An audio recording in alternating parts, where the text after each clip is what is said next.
I grow weary of your stalling.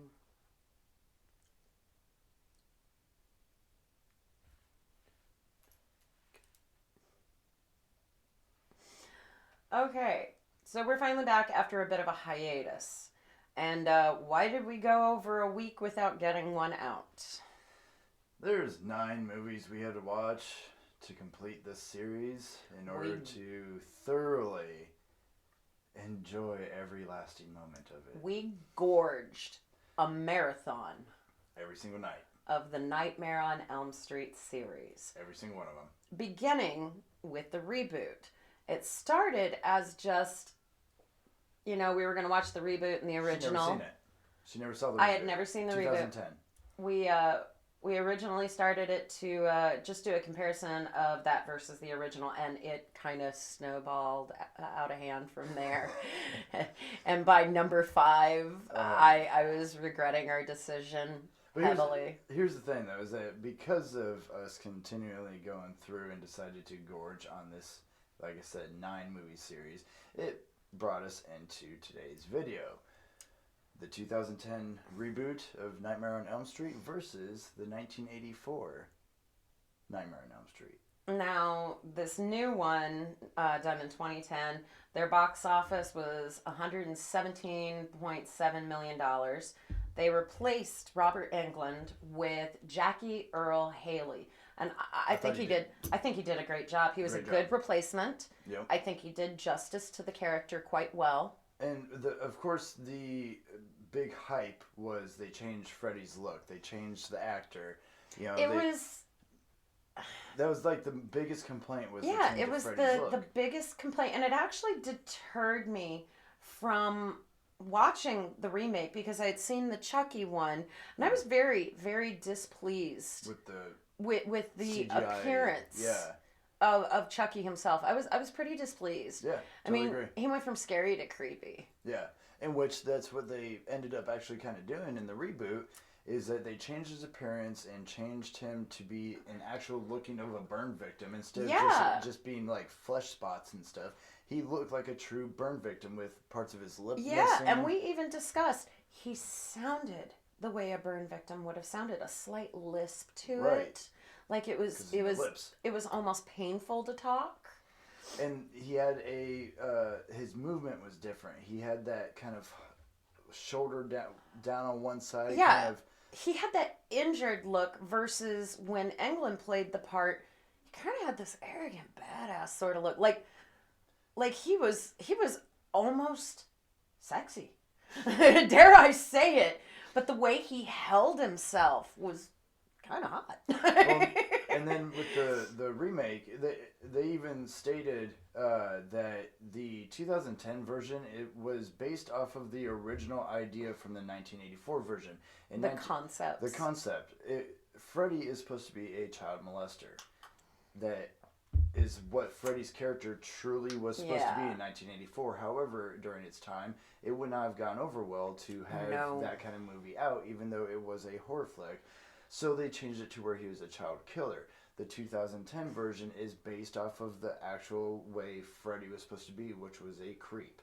And that's where we discussed, after she finally was watching the movie, they portrayed that to a T, what they wanted to have Freddy be as. I had this like almost revelation watching the new one, which, just to step back for a quick sec, any of us who are from the 80s genre, that was around the time when Stranger Danger was really, really heavy. And we had talked about, my mom saying, here's our safety word and everything. So I can see why that wouldn't have gone over. Whereas today, we have more heightened awareness. Right. I mean, you see it. New. Yeah, you see it all the time in social media, be on the outlook for this. We just arrested this person, on and on and on. But I had this just awe-inspiring moment. Freddy from the original really did scare me as a kid. Right. Because I was 7 when I watched it the first time. So it had only been out for a little bit. Right. And he really did. He freaked me out. Something about that vulnerable state when you're asleep. When you're asleep, right. Yeah, that terrified me. And he had just this nasty, gooey look. And It was really foreign. And to kind of recap real The quick, makeup. and people complained in the 2010 version how they changed his look, but if you literally go back and watch every single one of them from the start through the first 7 until 8 was Freddy vs. Jason, but the first 7, he literally changes his costume in every single one of them. Damn near every single one of them. The basics are there, but you start to notice the makeup itself almost got... It got Similar. goofy. It got goofy. It almost looked more like a mask that you just pull over your head and less like makeup. Right. It was more prosthetic than anything. And it was comical. Yeah, and what we were discussing as the movies went on, it became more slapstick funny. It was, and as I told you, it was like Looney Tunes. Right. Some of them were like watching the Roadrunner and Coyote. It wasn't even scary. Back and forth. No, but they were amusing. I'll give it that. However... we'll get to that one. However, when watching the 2010 version, I wasn't scared of this character as much as disgusted. The creep. The creep factor is over the top. I was sickened. I mean, the exterior was grody. For sure, the exterior had some goo to it. Yep. But with that character... The behaviors, his backstory. I hated this character. I never hated the original version. This one, I wanted to lash out irrationally at. I was raging to see him die. He made me so sick. And again, they portrayed what it was supposed to be extremely well. Like you said, it made you hate him as a character. And I think that made the best overall change from the original versus this one. And they kept the molestation portions of it very, very subtle. I mean, they discussed it, they batted around the bush. Yep. But they never showed anything. That could be actually taboo-ish. Just the subject matter itself. And I gotta say, I like that was clean. Yes. That was another thing you had pointed out about the earlier Freddy movies. Not a lot of TNA. No. It stayed very, very clean. Almost family friendly. And especially when you compare it to the other movies that were out during that time, one being the most famous one, Jason. Yes. Had a lot of that in comparison to Freddy. There was only like 3 or 4 scenes throughout the entire series. But did you notice when they did Freddy vs. Jason, which, yes, I include Freddy vs. Jason into both of those. Yep, because it's New Line Cinema that did it, and they literally have that as part of the list. So, my big thing is when they did the Freddy vs. Jason, yeah, there was some TNA, but they really did keep it pretty subdued. Yep. It wasn't over the top, boobies flopping everywhere. Right, but if it just the Jason Voorhees movies, they were like that. It was gratuitous tit shots. Yep. So Freddy, like she said, a little bit more family friendly as far as the. It was very strange. Like the 2010 one. I mean, granted, our daughter's a teen now. Like, she's finally breaching into teen years. And yeah, I would okay her to watch that. Oh, yeah. I really would. I would okay my daughter to watch it. Not without us in the room, of course, because we'd like to put some things in context. However, she's a lot smarter than we give her credit for. But had she been like 7 like I was the first time, I wouldn't have let her watch the 2010 one. I would not have allowed it. Yeah, there's no way. That's too young to grasp the subject matter that they were really, really hitting on. Now, on the flip side, in the 2010 reboot, they stuck with the iconic scenes from the original. I got excited over these. Because as soon as they popped up, she was like... I was all over it. This one. Yep. I was all over it. I love that they stayed true to Nancy's bathtub scene. Yep. They follow it. They followed it piece by piece. Beautifully done. There was also the body bag being dragged through the school of Chris being dragged around and Nancy following it. They did change a couple of things up here and there. Getting thrown around the room. Yeah. A lot more violent. The death of Chris was way more violent. Super cool. Way more violent. The death of the boyfriend didn't really match up. No, it wasn't even near. It didn't even match up. But they took those little touches of where Johnny Depp was sucked into the bed and blown up. They took little touches of that and added it to Chris's death rather than to the boyfriend's. Yep. And I loved that. And they did it beautifully. I mean, it looked so awesome. And then, like... It was really good. The hallway scene where the floor becomes the liquid blood. Just like in the original, Nancy's on stairs. Yep, Nancy was going up the stairs and her feet are getting stuck in the goo. Yep. The remake, it was a hallway. And what made it even better was it wasn't just her legs. It took her under. It reminded me of the blood coming out of the elevator doors of The Shining. Yes, absolutely. Just everywhere. Well, and this is where when she came through the ceiling, the blood then poured out through the ceiling and just stayed up on the ceiling that way. It was super cool. There was also the mom's death at the end. Very end. Granted, a little different, but she was still surprised from behind and sucked through. Whereas in the original, she was sucked through a window. The remake, it was a mirror. And in the original, she gets sucked through the window that's like this. It's so broken awesome. in half and pulled. You could So tell it awesome. was a rubber doll or It something. was so awesome. I was like, dude, somebody's blow-up doll's going to be having a bad night. And in the reboot, it was him coming out through a mirror, shattering the mirror, stabbing her through the back of the skull. The effects were pretty good for that, and actually. Then drug her through. Oh, yeah, absolutely. I mean, the glass breaking was slightly cheesy. Very iconic. I think it was because they were trying to make that into a 3D part. Yeah. Oh, my God. This one would be great as a 3D. Which, they did have a Freddy 3D.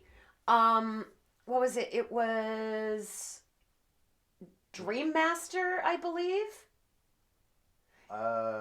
No. It wasn't Dream Master. I can't remember which one. It's the one where he found his daughter. They had 3D in that one. God damn, we went through so many of them. Was it? No, because Dream Child was with that. Was that one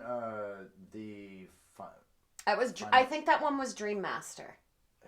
I really, really think that one was. I can't remember. There's so many of them. They bleed together after a while. Again, 9 of them in a very short day span. Freddy's Dead, Final Chapter. That's that one. That's what I thought. Yeah, I remember that being a big deal that it was 3D. And you can tell when you watch the movie the scenes that were supposed to be 3D. And that's when they explain pretty much how Freddy became what Freddy is. Right. The demons on the other side had offered him up a deal. And I kind of giggled when I saw the demons again. They look like little sperm. Little sperms going through the air. Yeah. Yeah. It's awesome. We did decide to sit down and rank these as best to worst. Number 1. The 2010. 2010. Hands down. The graphics were amazing. The character. Reboot was fantastic. It was like meeting... It was like meeting Freddy Krueger all over again. Right. In a new sense of term. Yeah. Absolutely. Like a whole new character. I have a whole new distaste for that character now. And it's an extremely emotional one, especially as a parent. And the second one being the, of course, 1984 version, the original. Yeah. That's right there. Which only brought through $57 million. Back in its time, though, I mean, we're talking about, what was that, 30 years ago? I don't know. What would 1984 money be in 2022? Well, I mean, think about it. Tickets for movies back then versus tickets for movies now. Dude, we could go out with $20, get into the movie, have food, and then go to the arcade afterwards. Yep. Oh, the arcades. Oh, my God, the arcade. Man, are we old. So, 3 being our Freddy vs. Jason. That was a 2003 one. I honestly, I really liked Freddy vs. Jason. That was good. It was hard. The first time I saw it, it was really hard to decide who do I want to root for. Because I love Jason. Right. I do. I love Jason. Just this big hulking mass. And I liked the way they adapted the two together, the way they bled them together. Absolutely. How Freddy was manipulating Jason, and eventually Jason's like, yeah, I don't think so, mofo. And then Freddy using the water against Jason, and Jason that used was really the fire good against Freddy. Yes, beautifully done. That was really good. Next in line would have been Dream Warriors from 1987. That one wasn't so bad. Wasn't bad. It had some death scenes like the tendons and the walking marionette. That one, I remember when I saw that kind of made me, ew, ow. The head through the TV. Yes. That was the one where epic. Welcome to prime time, bitch. Where his catchphrases really started coming in. Like very, Very Bart Simpson, always has a catchphrase. Right, absolutely. Yeah. Number 5 being Dream Child, 1989. 6, 1991, Freddy's Dead. Yep. Yeah, and Dream Child was a continuation of Dream Warriors. However, they had another movie in between that. And Which then decided sucked. to pick back up on things. Which, okay, whatever. It's. You can ping pong. After Dream Child would be the 1991 Freddy's Dead. That's the one where they had, he has a daughter now. No, and it's freaking horrible. And all of a sudden the entire town had like no kids, and you got to see Rosie O'Donnell. And one of the other things, oh my God, no. That wasn't Rosie O'Donnell. No, that was Roseanne Barr. Oh, I am so sorry, Miss Barr. I am so sorry. In the 1985 Freddy's Revenge, that movie was so bad, and it had nothing to do with Freddy Evolved, kind of like the Halloween series, the second one. It was basically where Freddy had possessed the house, and it was a house ended up possessing the kid that lived in Nancy's old house. It was so bad. Now they made up for it. Acting. It was so bad. Oh my God. So Freddy's Revenge being the worst at number 9. That one was horrible. 1985. Now we're gonna fight back and forth on this one. He seems to think Freddy's Revenge was worse than Wes Craven's New Nightmare in '94. Yep, I liked. We did come to an agreement, though, that Nightmare on Elm Street 2 was by far worse. I personally think Wes Craven's New Nightmare was trash. I thought it was decent, but we wanted to put that at number 8. We compromised. Because that was the Freddy that I remember being the first Freddy series I ever watched, was that one. You started late in life. Well, yeah. So that's the one I remember, and then, of course, working backwards from there.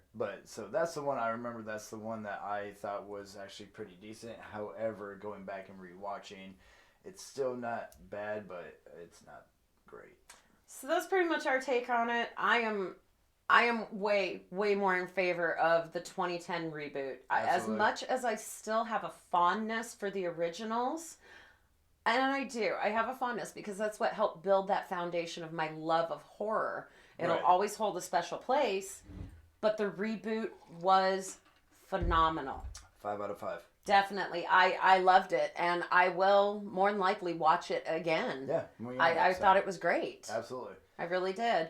We will be doing more reboots than before, simply because the last few we've done, I've been pretty appeased with the reboots. Pretty excited about too. And it all started with Evil Dead. Yep. I loved that reboot, and again, the original holds a nice soft spot in my heart. But that reboot was epic. Super epic. I sat on the edge of my seat. She did. It was great. Literally. So we got another one. Our next video coming out for you will be another really good one. And we're not marathoning this time, so it'll be out on time. Yeah, we're on a slasher kind of vibe. We are. We're on a slasher kick right now, aren't we? Yes, we are. So thank you guys for another episode of Gore to Be Gore. Thank you so very much for coming back, listening to us rant and ramble. And every single one of you little monsters have very pleasant nightmares.